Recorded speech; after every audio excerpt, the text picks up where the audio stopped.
আমার স্বামী শনি এক রায় গুলিবিদ্ধ হয়ে মারা যান।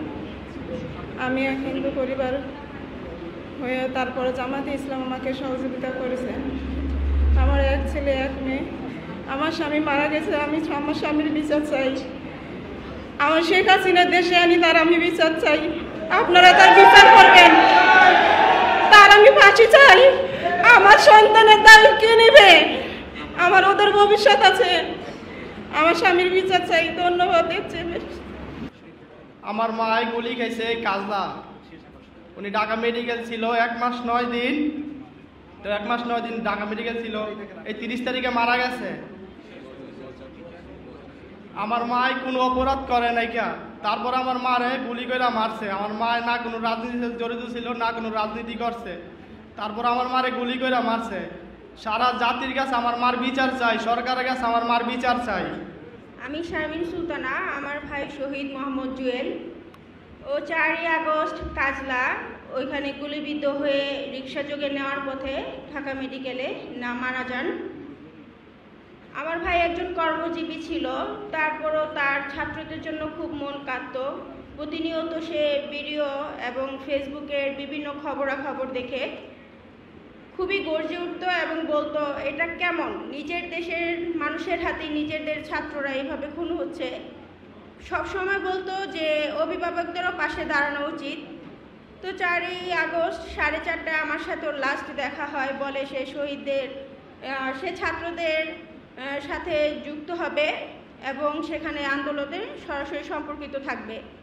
আমরা বলি যে সাবধান, গোলাগুলি কিন্তু এখনও বন্ধ করেনি, 6টার দিকে কারফিউ। সে বলে কিচ্ছু হবে না, আজকে অনেকেই রাস্তায় নামবে, এই বলে সে চলে যায়। তাকে আর আমরা ফেরত পাই না। 6:30টার দিকে আমাদের কাছে খবর আসে সে গুলিবিদ্ধ হয়েছে এবং তাকে ঢাকা মেডিকেল নিয়ে যাওয়া হচ্ছে। ছাত্ররাই আমাদেরকে জানায় এবং 8:30টার দিকে আমাদের বাসায় লাশ নিয়ে আসে ছাত্ররা। 4 জন স্টুডেন্ট আমাদের বাসায় লাশ নিয়ে আসে। ওই অবস্থায় আমার বাবা ছিল মাত্র 22 দিনের, রিং পড়াইছি, হার্ট অ্যাটাকের রোগী, ওনাকে রিং পড়াই নিয়ে আসছি। তো পরিবারে কী অবস্থা সবাই বুঝতেই পারছেন। আমি তার 1 বছর 9 মাসের ছোট বড়, আমরা ভাই বোন, আমি তার ছোট বোন। আমার ভাইয়ের মৃত্যুতে আমাদের পুরো পরিবারই আমরা ভেঙে পড়েছি, কারণ আমার পুরো ফ্যামিলির উপার্জনকারী সে। তার 2 ছেলে মেয়ে আছে, 3 বছরের একটা মেয়ে, 10 মাসের একটা ছেলে। তো আমাদের পরিবারের অবস্থা কি সেটা সবাই বুঝতে পারতেছেন। নিজের দেশের মানুষের হাতে এইভাবে হত্যা করা হয়েছে আমার ভাইকে। অবশ্যই আমি এর বিচার চাই, পুরো জাতির কাছে বিচার চাই এবং বর্তমানে যারা এই দায়িত্বে আছেন পুঙ্খানুপুঙ্খানু বিচার করবেন তার দাবি করছি, যেন তাদের বিচার করা হয় এবং খুব কঠোরভাবে নিজের দেশের মানুষের উপর এরকম জুলুমভাবে হত্যা করার বিচার যেন তারা আমরা নিজ চোখে দেখতে পাই। পরকালে আল্লাহর কাছে বিচার দিয়ে রাখছি, সেটা তো হবে, কিন্তু জীবিত অবস্থায় এই দেশে থাকা অবস্থায় এবং যেখানেই পালিয়ে আছে এই দেশের মানুষ যেন তাদের না ছাড়ে। আমার দাবি সবার কাছে, আপনারা কেউ কোনো শহীদের, সকল শহীদের মর্মতা এবং সহবেদনার সাথে জ্ঞাপন করতেছি যেন আপনারা কেউ তাদের না ছাড়েন, তাদের বিচার সবাই যেন পান এবং আমাদের মতো আমরাও যেন পাই, এই দাবি সবার রাখবেন। সবাই তাদের বিরুদ্ধে একটা ব্যবস্থা গ্রহণ করবেন। আমরা করেছি, ইনশাল্লাহ আপনারাও এটা করবেন।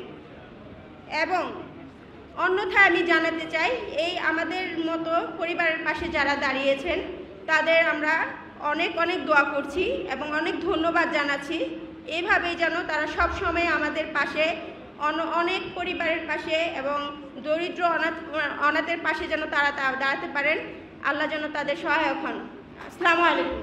আমার ছেলে যে আমার বুক খালি করছে, সবার জন্য তার কাছে আমি বিচার চাই, হাসিনার বিচার চাই। ধন্যবাদ আপনার কাছে। আসসালামু আলাইকুম।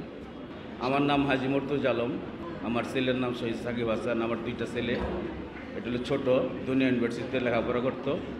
আমার বাড়ি কাজলার পাড়, গরিবের বাজার, 63 নম্বর ওয়ার্ড। আমার ছেলে 18/7/2024 রোজ বৃহস্পতিবার রাত 9টায় যাত্রাবাড়ি পকেট গেট এইখানে পুলিশের গুলিতে নিহত হয়। তা 18 তারিখে তো এই ঘটনা ঘটছে, 5 তারিখে দেশ স্বাধীন হইল। আমরা তো জানতাম না যে দেশ স্বাধীন হইব। এই 18 দিন 18,000 বছর গেছে আমার। কি যে যন্ত্রণা, কি যে কষ্ট।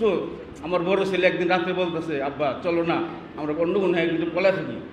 মানে এত কষ্ট যন্ত্রণা, হুমকি ধামকি, মানে এটা ভাষায় প্রকাশ করার মতো না। আর ছেলে হারানোর বেদনা, এটা আল্লাহ যাতে আর কারোর কোনো না দেখে। আমি আরেকটা জিনিস খুব খুশি হয়েছি, জামাত প্রত্যেকটা শহীদের ঘরে ঘরে চলে গেছে। সরকারও যেতে পারে নাই, সরকারও লিস্টটা করতে পারে নাই। সরকার কি এর ওয়েবসাইট দিছে, সরকার কিসের ওয়েবসাইট দিছে আমরা ওয়েবসাইট বুঝি না। কে কয়েকজন বুঝি, রিক্সাওয়ালা, ঠেলা গাড়িওয়ালা, গরিব, ভিক্ষুক মারা গেছে, ওরা বুঝে জানে সরকার ওয়েবসাইট দিছে, ওয়েবসাইটের নাম দিছে, এই ওয়েবসাইট ফর্ম পূরণ করেন, ঢাকা মেডিকেলের কাগজ লাগবে, সরকারি মেডিকেল কাগজ লাগবে। ওই সময় মেডিকেল তো দূরের কথা, কবর দিতে গেল মানুষের বুকটা কাঁপছে, কেউ সাহসে কথা বলতে পারে নাই। আমার সাথে আমার আত্মীয় স্বজন কথা বলে নাই ভয়ে, যে তার সাথে কথা বললে আমি বিপদে পড়ে যাব। এখন আপনারা যে লিস্টটা তৈরি করছেন, আপনাদেরকে ধন্যবাদ।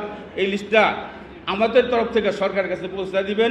অনেক শহীদ পরিবারের নাম সরকার খাতায় নাই, সরকার হয়তো সঠিকভাবে লিস্ট করব, আর নাহলে আপনাদের লিস্টটাই তারা নিব। আপনারা যে বারবার গেছেন, আপনাদেরকে ধন্যবাদ, অনেক অনেক ধন্যবাদ। আমাদের খোঁজ খবর নিছেন, একবার না আপনাদের লোকজনকে কতবার গেছে যেটা বলার বাইরে। এগুলো আমাদের বক্তব্য শেষ করছি। আসসালামু আলাইকুম। আমার 5 মাসে একটা বাচ্চা মারা গেছে। আমি আমার খোলা বেদনা, আমার হাজবেন্ডের যেন বিচার। আমি আর কথা